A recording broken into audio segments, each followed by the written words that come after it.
Wakefield, un cuento de Nathaniel Hawthorne. Recuerdo haber leído en alguna revista o periódico viejo la historia, relatada como verdadera, de un hombre, llamémoslo Wakefield, que abandonó a su mujer durante un largo tiempo. El hecho, expuesto así en abstracto, no es muy infrecuente, ni tampoco, sin una adecuada discriminación de las circunstancias, debe ser censurado por díscolo o absurdo. Sea como fuere, aunque lejos de ser el más grave, es tal vez el caso más extraño de delincuencia marital de que haya noticia. Y es, además, la más notable extravagancia de las que puedan encontrarse en la lista completa de las rarezas de los hombres. La pareja en cuestión vivía en Londres. El marido, bajo el pretexto de un viaje, dejó su casa, alquiló habitaciones en la calle siguiente y allí, sin que supieran de él la esposa o los amigos, y sin que hubiera ni sombra de razón para semejante autodestierro, vivió durante más de 20 años. En el transcurso de este tiempo, todos los días contempló la casa y con frecuencia atisbó a la desamparada esposa. Y después de tan largo paréntesis en su felicidad matrimonial, cuando su muerte era dada ya por cierta, su herencia había sido repartida y su nombre borrado de todas las memorias, cuando hacía tantísimo tiempo que su mujer se había resignado a una viudez otoñal, una noche él entró tranquilamente por la puerta, como si hubiera estado afuera, solo durante el día, y fue un amante esposo hasta la muerte. Este resumen es todo lo que recuerdo, pero pienso que el incidente, aunque manifiesta una absoluta originalidad sin precedentes, y es probable que jamás se repita, es de esos que despiertan las simpatías del género humano. Cada uno de nosotros sabe que, por su propia cuenta, no cometería semejante locura, y sin embargo intuye que cualquier otro podría hacerlo. En mis meditaciones, por lo menos, este caso aparece insistentemente, asombrándome siempre y siempre, acompañado por la sensación de que la historia tiene que ser verídica y por una idea general sobre el carácter de su héroe. Cuando quiera que un tema afecta la mente de modo tan forzoso, vale la pena destinar algún tiempo para pensar en él. A este respecto, el lector que así lo quiera puede entregarse a sus propias meditaciones. Mas, si prefiere divagar en mi compañía a lo largo de estos 20 años del capricho de Wakefield, le doy la bienvenida, confiando en que habrá un sentido latente y una moraleja. Así no logremos descubrirlos, trazados pulcramente y condensados en la frase final.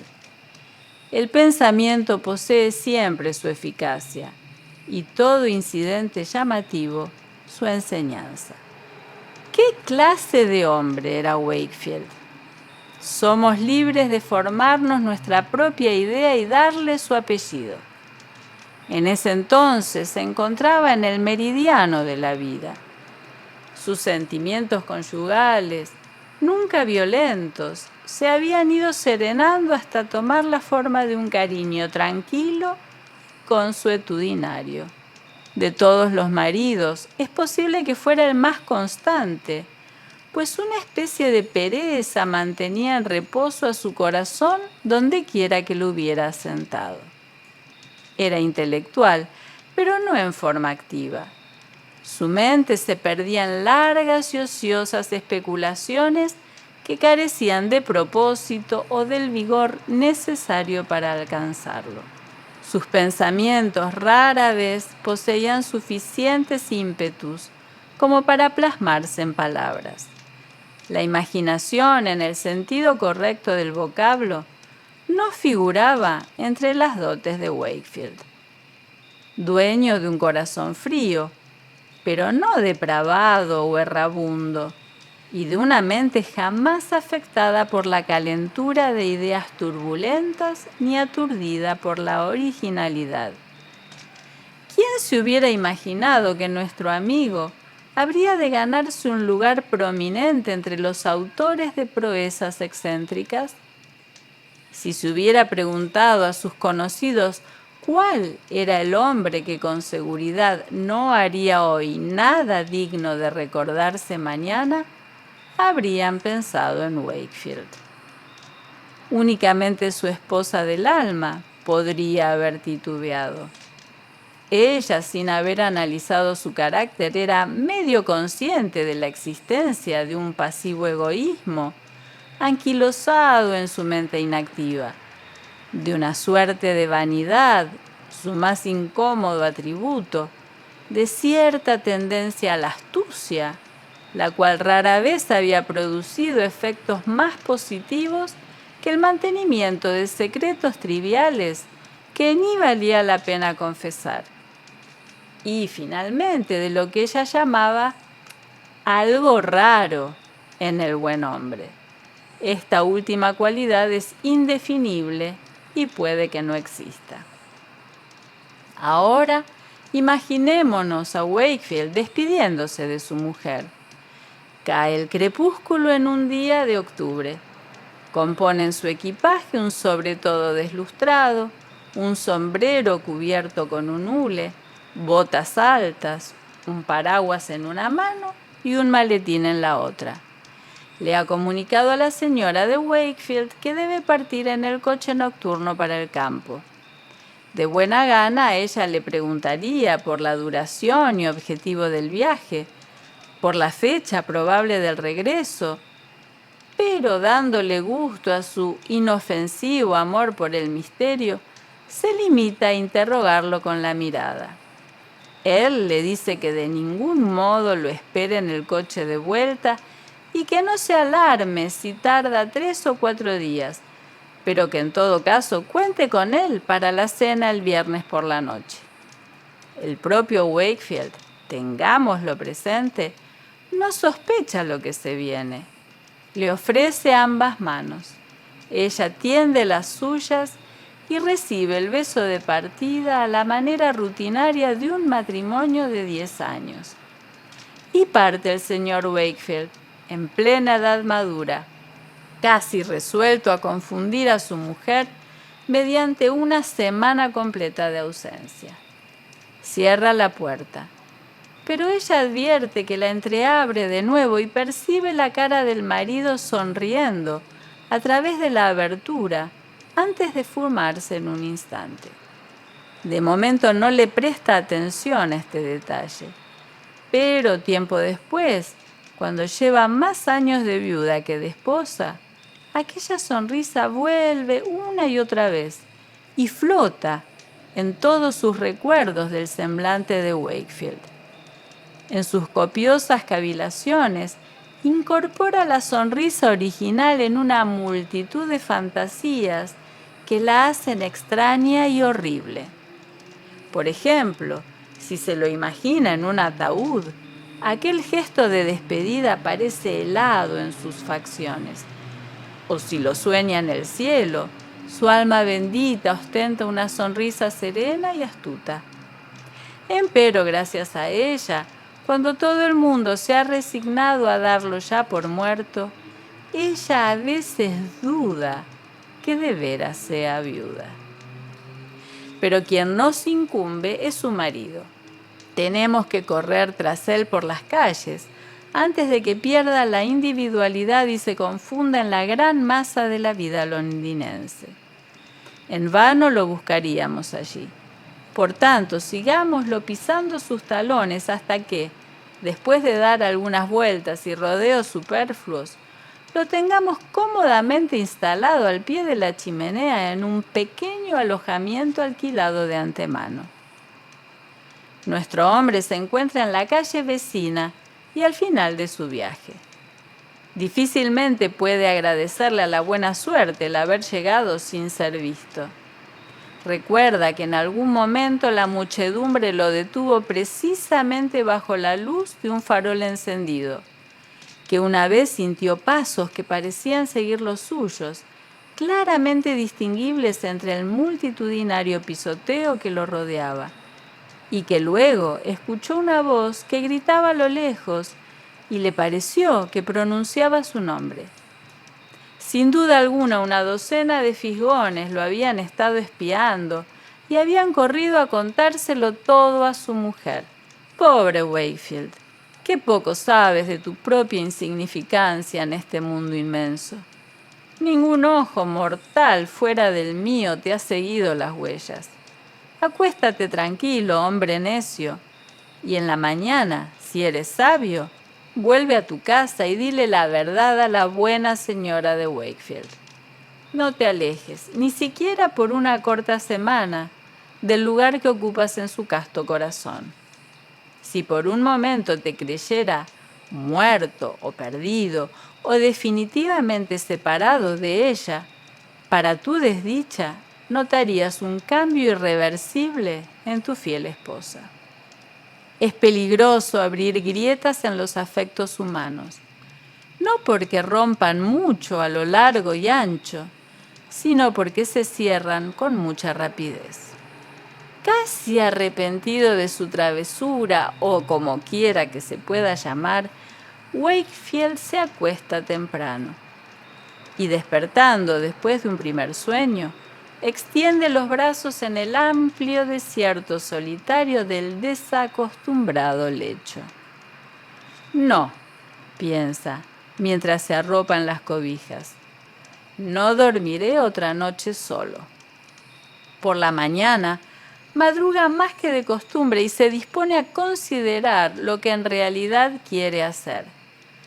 Su modo de pensar es tan desilvanado y vagaroso que ha dado este paso con un propósito en mente, claro está, pero sin ser capaz de definirlo con suficiente nitidez para su propia reflexión. La vaguedad del proyecto y el esfuerzo convulsivo con que se precipita a ejecutarlo son igualmente típicos de una persona débil de carácter.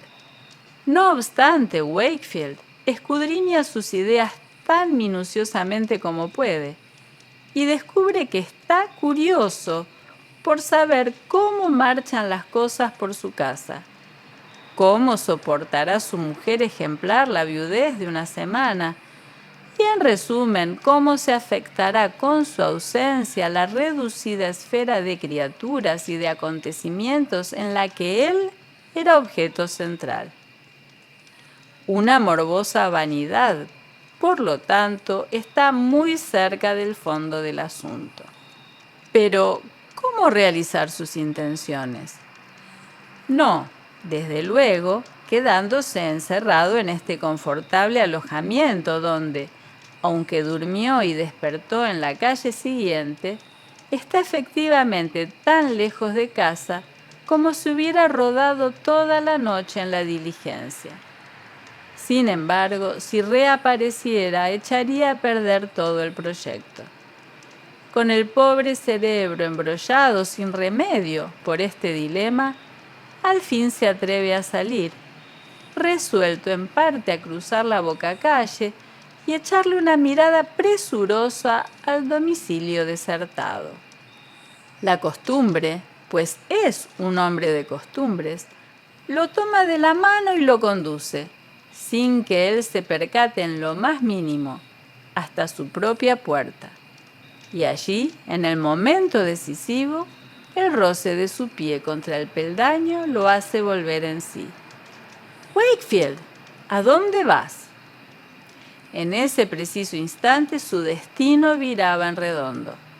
Sin sospechar siquiera en la fatalidad a que lo condena el primer paso atrás, parte deprisa, jadeando en una agitación que hasta la fecha nunca había sentido, y apenas sí se atreve a mirar atrás desde la esquina lejana.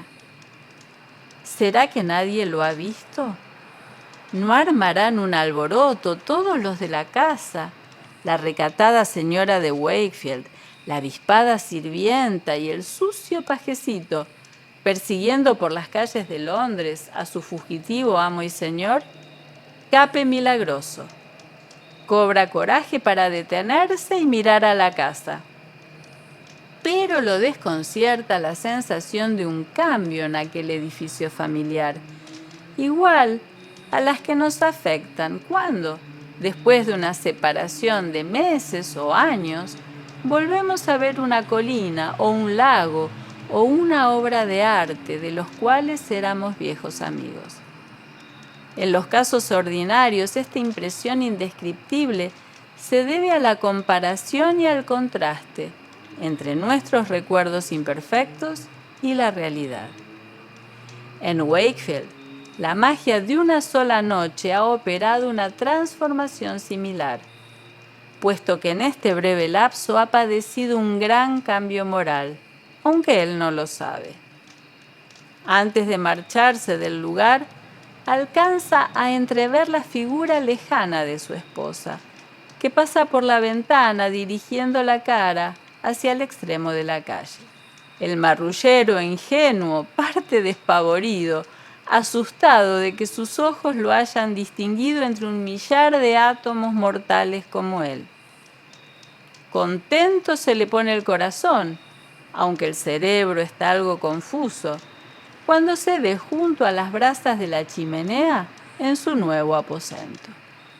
Eso en cuanto al comienzo de este largo capricho. Después de la concepción inicial y de haberse activado el lerdo carácter de este hombre para ponerlo en práctica, todo el asunto sigue un curso natural. Podemos suponerlo como resultado de profundas reflexiones, comprando una nueva peluca de pelo rojizo y escogiendo diversas prendas del baúl de un ropavejero judío de un estilo totalmente distinto al de su habitual traje marrón. Ya está hecho. Wakefield es otro hombre. Una vez establecido el nuevo sistema, un movimiento retrógrado hacia el antiguo sería casi tan difícil como el paso que lo colocó en esta situación sin paralelo. Además, ahora lo está volviendo testarudo, cierto resentimiento del que adolece a veces su carácter, en este caso motivado por la reacción incorrecta que, a su parecer, se ha producido en el corazón de la señora de Wakefield. No piensa regresar hasta que ella no esté medio muerta de miedo. Bueno, ella ha pasado 2 o 3 veces ante sus ojos, con un andar cada vez más agobiado, las mejillas más pálidas y más marcadas de ansiedad la frente. A la tercera semana de su desaparición, divisa un heraldo del mal que entra en la casa bajo el perfil de un boticario. Al día siguiente, la aldaba aparece envuelta en trapos que amortiguan el ruido. Al caer la noche, llega el carruaje de un médico y deposita su empelucado y solemne cargamento a la puerta de la casa de Wakefield, de la cual emerge después de una visita de un cuarto de hora, anuncio acaso de un funeral. Mujer querida, irá a morir. A estas alturas Wakefield se ha excitado hasta provocarse algo así como una efervescencia de los sentimientos, pero se mantiene alejado del lecho de su esposa, justificándose ante su conciencia con el argumento de que no debe ser molestada en semejante coyuntura. Si algo más lo detiene, él no lo sabe. En el transcurso de unas cuantas semanas, ella se va recuperando. Ha pasado la crisis. Su corazón se siente triste acaso, pero está tranquilo. Y así el hombre regrese tarde o temprano, ya no arderá por él jamás. Estas ideas fulguran cual relámpagos en las tinieblas de la mente de Wakefield y le hacen entrever que una brecha casi infranqueable se abre entre su apartamento de alquiler y su antiguo hogar. Pero si solo está en la calle del lado, se dice a veces. Insensato. Está en otro mundo. Hasta ahora él ha aplazado el regreso de un día en particular a otro. En adelante deja abierta la fecha precisa. Mañana no. Probablemente la semana que viene, muy pronto. Pobre hombre. Los muertos tienen casi tantas posibilidades de volver a visitar sus moradas terrestres como el auto desterrado Wakefield. Ojalá yo tuviera que escribir un libro en lugar de un artículo de una docena de páginas. Entonces podría ilustrar cómo una influencia que escapa a nuestro control pone su poderosa mano en cada uno de nuestros actos y cómo urde con sus consecuencias un férreo tejido de necesidad. Wakefield está hechizado. Tenemos que dejarlo que ronde por su casa durante unos 10 años sin cruzar el umbral ni una vez y que le sea fiel a su mujer con todo el afecto de que es capaz su corazón, mientras él poco a poco se va apagando en el de ella. Hace mucho, debemos subrayarlo, que perdió la noción de singularidad de su conducta. Ahora contemplemos una escena. Entre el gentío de una calle de Londres distinguimos a un hombre entrado en años, con pocos rasgos característicos que atraigan la atención de un transeúnte descuidado, pero cuya figura ostenta, para quienes posean la destreza de leerla, la escritura de un destino poco común. Su frente estrecha y abatida está cubierta de profundas arrugas. Sus pequeños ojos apagados a veces vagan con recelo en derredor, pero más a menudo parecen mirar adentro.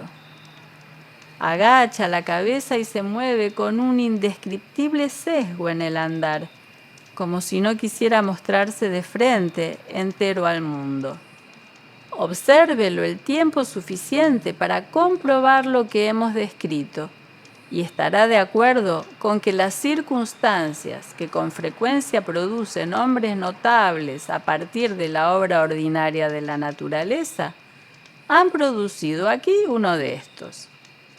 A continuación, dejando que prosiga furtivo por la acera, dirija su mirada en dirección opuesta, por donde una mujer de cierto porte, ya en el declive de la vida, se dirige a la iglesia con un libro de oraciones en la mano.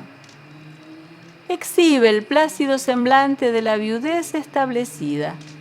Sus pesares o se han apagado o se han vuelto tan indispensables para su corazón que sería un mal trato cambiarlos por la dicha. Precisamente cuando el hombre enjuto y la mujer robusta van a cruzarse, se presenta un embotellamiento momentáneo que pone a las dos figuras en contacto directo. Sus manos se tocan. El empuje de la muchedumbre presiona el pecho de ella contra el hombro del otro. Se encuentran cara a cara, se miran a los ojos. Tras 10 años de separación, es así como Wakefield tropieza con su esposa.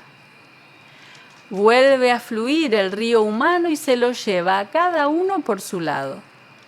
La grave viuda recupera el paso y sigue hacia la iglesia, pero en el atrio se detiene y lanza una mirada atónita a la calle. Sin embargo, pasa al interior mientras va abriendo el libro de oraciones. Y el hombre, con el rostro tan descompuesto que el Londres atareado y egoísta se detiene a verlo pasar, huye a sus habitaciones, cierra la puerta con cerrojo y se tira en la cama. Los sentimientos que por años estuvieron latentes se desbordan y le confieren un vigor efímero a su mente endeble. La miserable anomalía de su vida se le revela de golpe y grita exaltado: «Wakefield, Wakefield, estás loco».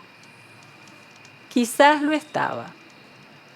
De tal modo debía de haberse amoldado a la singularidad de su situación que, examinándolo con referencia a sus semejantes y a las tareas de la vida, no se podría afirmar que estuviera en su sano juicio. Se las había ingeniado, o más bien las cosas habían venido a parar en esto, para separarse del mundo, hacerse humo, renunciar a su sitio y privilegios entre los vivos, sin que fuera admitido entre los muertos. La vida de un ermitaño no tiene paralelo con la suya. Seguía inmerso en el tráfago de la ciudad como en los viejos tiempos, pero las multitudes pasaban de largo sin advertirlo. Se encontraba, digámoslo en sentido figurado, a todas horas junto a su mujer y al pie del fuego, y sin embargo nunca podía sentir la tibieza del uno ni el amor de la otra.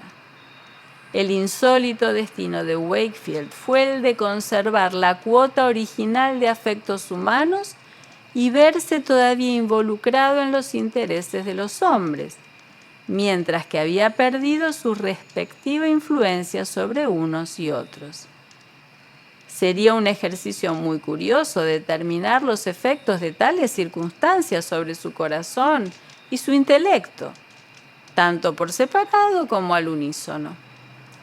No obstante, cambiado como estaba, rara vez era consciente de ello y más bien se consideraba el mismo de siempre.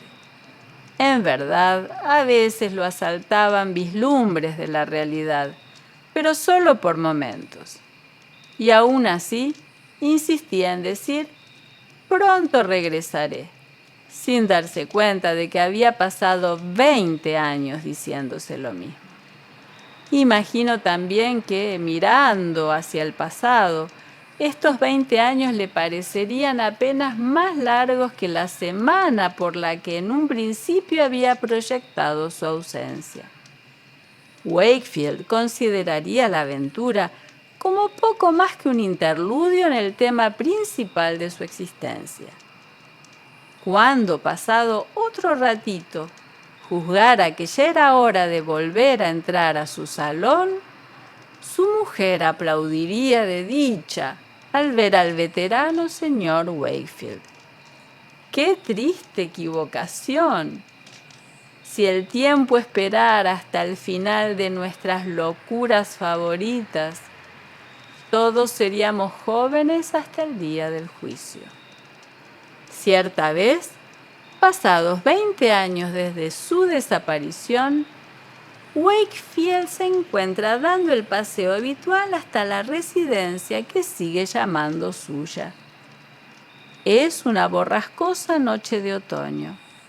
Caen chubascos que golpetean en el pavimento y que escampan antes de que uno tenga tiempo de abrir el paraguas. Deteniéndose cerca de la casa, Wakefield distingue a través de las ventanas de la sala del segundo piso el resplandor rojizo y oscilante y los destellos caprichosos de un confortable fuego. En el techo aparece la sombra grotesca de la buena señora de Wakefield. La gorra, la nariz, la barbilla y la gruesa cintura dibujan una caricatura admirable que, además, baila al ritmo ascendente y decreciente de las llamas, de un modo casi en exceso alegre para la sombra de una viuda entrada en años. En ese instante cae otro chaparrón que, dirigido por el viento inculto, pega de lleno contra el pecho y la cara de Wakefield. El frío otoñal le cala hasta la médula.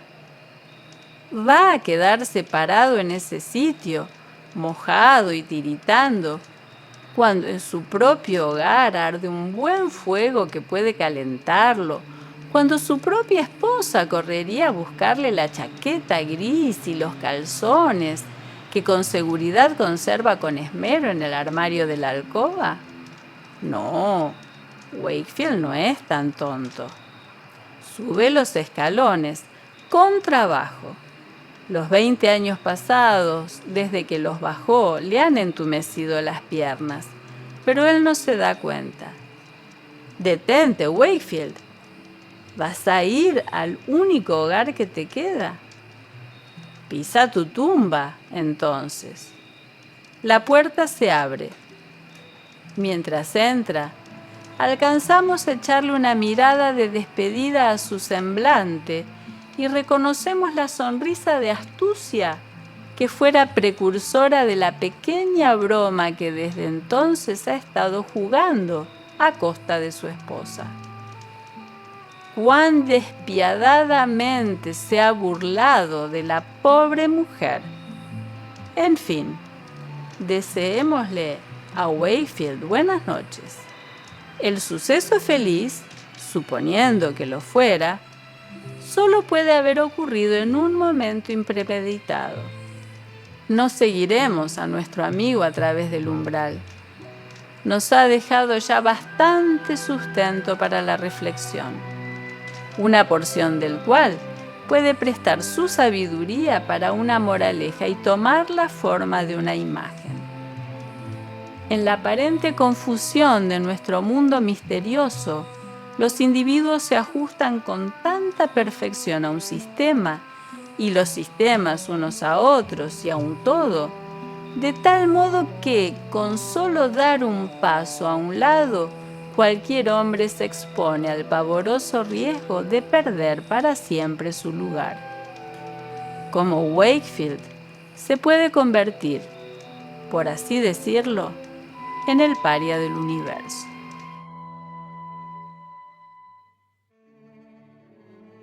Nacido bajo el nombre de Nathaniel Hawthorne, el 4 de julio de 1804, en la ciudad de Salem, Massachusetts, fue hijo de Nathaniel Hawthorne y Elizabeth Clark Manning.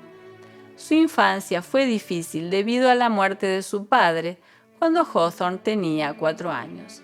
Su tatarabuelo William Hawthorne fue uno de los primeros colonos en establecerse en Salem. Sus antepasados incluyen a John Hawthorne, el único juez involucrado en los juicios de brujas de Salem, que nunca se arrepintió de sus acciones. Nathaniel más tarde agregó una W para cambiar su apellido por Hawthorne, con el fin de ocultar esta relación.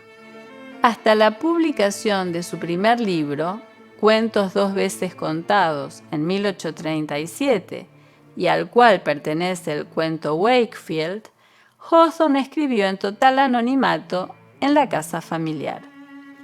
Yo no vivía, diría más tarde, solo soñaba que vivía. En 1839, Hawthorne entró a trabajar en la aduana del puerto de Boston. En 1857 renunció a su cargo y viajó por Francia e Italia. Con su familia regresó en 1860. Poco después cayó enfermo y murió el 19 de mayo de 1864, probablemente de cáncer de estómago. Hawthorne es conocido sobre todo por sus relatos breves que él llamó cuentos, muchas veces de contenido siniestro, al gusto de la época, y por sus 4 novelas largas. Encuadrable dentro del romanticismo estadounidense, como Edgar Allan Poe, gran parte de su obra se localiza en Nueva Inglaterra, y muchas de sus historias, generalmente de contenido alegórico, recrean intensamente el ambiente puritano que empapaba la sociedad de aquellos años.